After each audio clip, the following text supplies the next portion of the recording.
Hello and welcome to Leadership Track.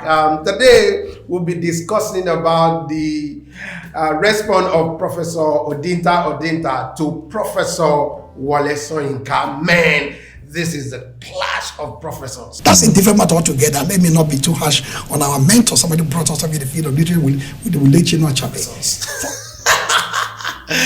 Actually, you remember the video of Dr. Dati Ahmed Baba when he spoke about the constitution being abused, and he actually emphasized on the fact that come May 29, if Asiwaju is sworn in, it will end democracy. So if you swear in people that have not satisfied the requirement, you have by so doing ended democracy. So Professor Wole Soyinka came on air and said that was fascism. Professor Odinta actually responded to what Professor Wole Soyinka said, and he actually hit the nail on the head. I would like you to watch the video and tell us your opinion on the comment section. When we come back, we'll give you more. When the life we lead conflicts with the constitutional provisions, tension is noted. For example, what do I mean?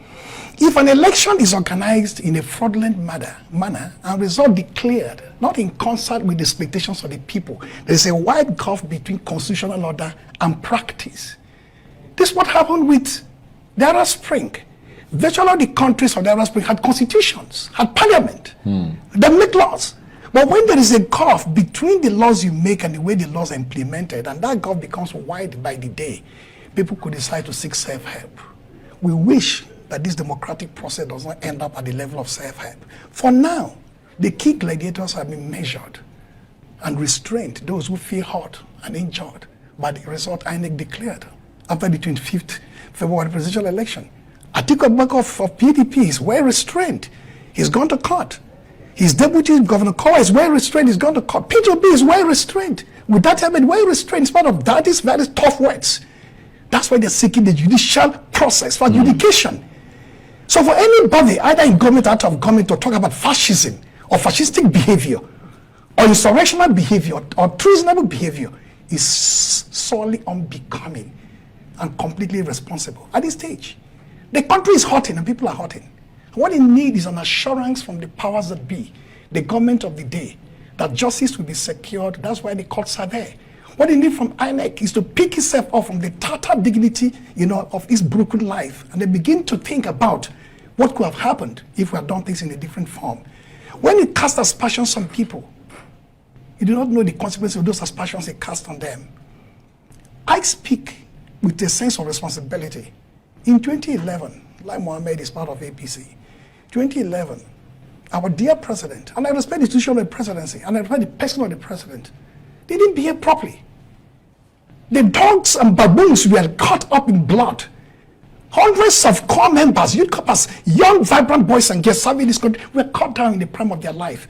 Thousands of houses were razed across the north because they felt injured by the result of that 2011 election. And millions poured out in the street. Atiku hasn't done so, and neither has Obi done so. So for a government functionary like Lai Mohammed to speak about treason in faraway America is irresponsible. And for a revived Wole Soyinka, the Nobel laureate, we all respect him as a sage, as Kongi, to descend into the fray, having lost his moral compass in this particular circumstance, is equally very shocking for people like us who hold him in high esteem. So as we await the adjudicatory processes unleashed by the judiciary from the tribunal to the Supreme Court, the debate must be robust. The engagement must be keen. Look at Paris. That's a doyen of European civilization, for months caught up in only cycles of violence and petitions and protests and marches. That's the beauty of democracy. You can't shut down conversation. Now the election, weird issues of insurrection and treason are thrown up casually.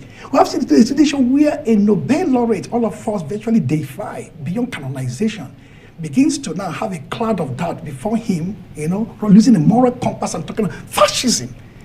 That's the most individualistic human being I've ever seen in my life in terms of individuality of the human subject.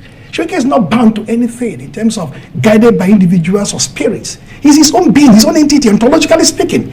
For him now to descend into the arena, not make comments that are worthy of him before the election, with ethnic profiling, with violence in Lagos, and suddenly we into this matter. Many stakeholders have said, is that the Wole Soyinka we know? Well, in fairness to him, he did condemn the issue of ethnicity and all the rest of it. That was almost casual, almost like parenthetical construction in terms of narrative. That's a different matter altogether. Let me not be too harsh on our mentor. Somebody brought us up in the field of literature. We'll let you know, Chape.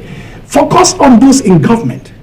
Focus on Lai Mohammed. Focus on the campaigning for social Bola Tinubu. Focus on the people who speak for him, who write to NBC, who ask journalists to be sanctioned. We did not even taking power. Nigerians should be alarmed about what is coming before them. That's the real fascism Soyinka should be talking about. A fascism of a president-elect whose own strategic communication team is choking down the life of the media. It's actually telling them to be prepared for having a rough ride that Buhari even never gave them. He treated the media women with contempt and he snubbed them. Okay, that's fine. He didn't care, he didn't bother. These ones are telling you, we're going to match you every inch. The space you've created for yourself in the past 8 years, we're going to shrink it. Well, listening to you talk, I'm quaking in my boots at the It's messy. No, I mean, it's not funny. It's not funny. I mean, we'll have to see how it unfolds. Because obviously